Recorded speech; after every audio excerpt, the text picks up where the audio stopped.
This is 5 tips on how to improve your garden photography.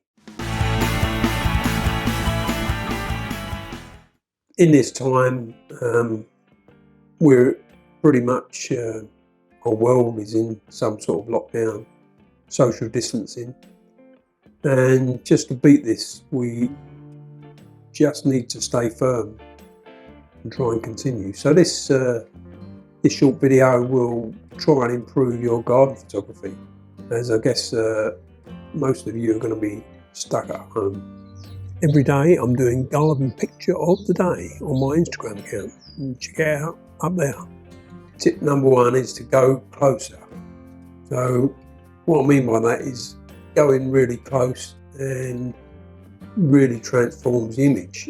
If you take a look at these 2 images, one is taken from a little bit further away, the other one from quite close up. It does change the sort of dynamic of the shot.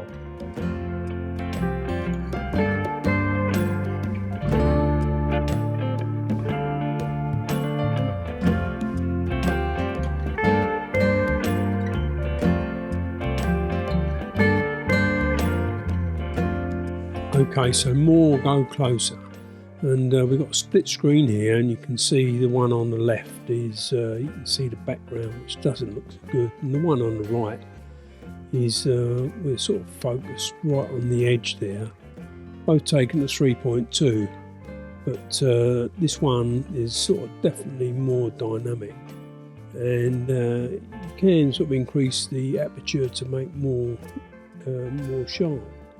Then we got this vibrant little bush, and again you can see we can see the fence behind, and you know, it looks good, but this one a bit closer, the fence isn't so apparent. So here we go, this is a lovely little flower, this one F8, which gives us a good depth of field, but you can see the fence behind, which is not so good. So this one is much closer, and we're sort of featuring the bloom, and I think that looks better. A few bits there that could be edited.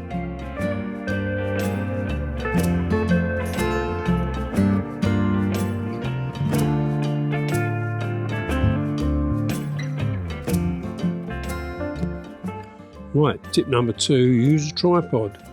And it's quite important to put your camera on the tripod, because it obviously keeps it stable, and it means that you can sort your composition out. You can change your composition, you can change the settings until you get what you want.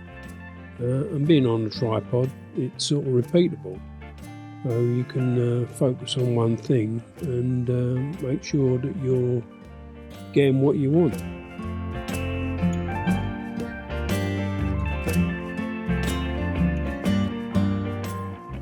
Right, tip number 3 is aperture.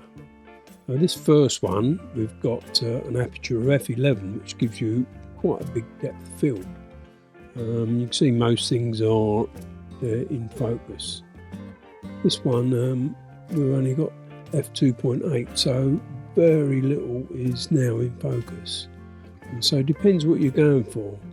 So again, this one, we're f11, we've got most of the daffodil in focus and background out of focus. But this one, we're at f2.8, and the very tip of the daffodil is the one that's sharp.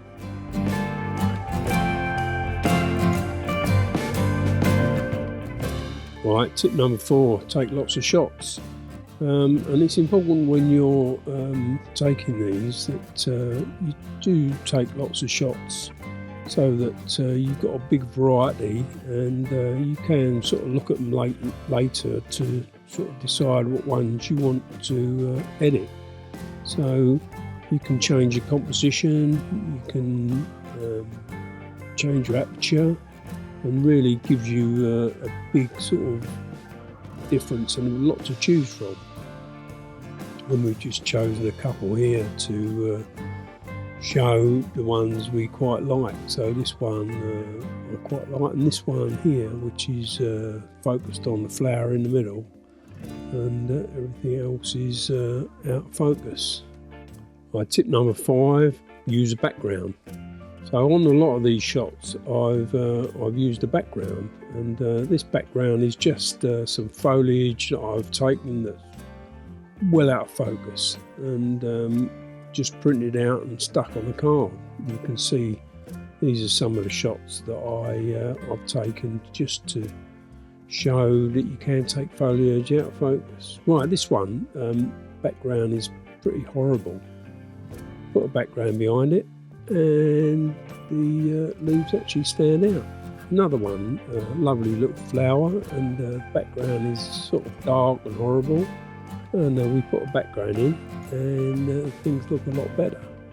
Right, this blossom, sort of see the trellis behind, and it's all a bit confusing, so we put a background in, and that solves the problem of that behind. And you can really shoot these backgrounds and print them out to what you want. Thanks for watching. Please like and leave a comment down below if you've got any queries or how you're getting on. Be kind, stay safe. We'll see you again next time.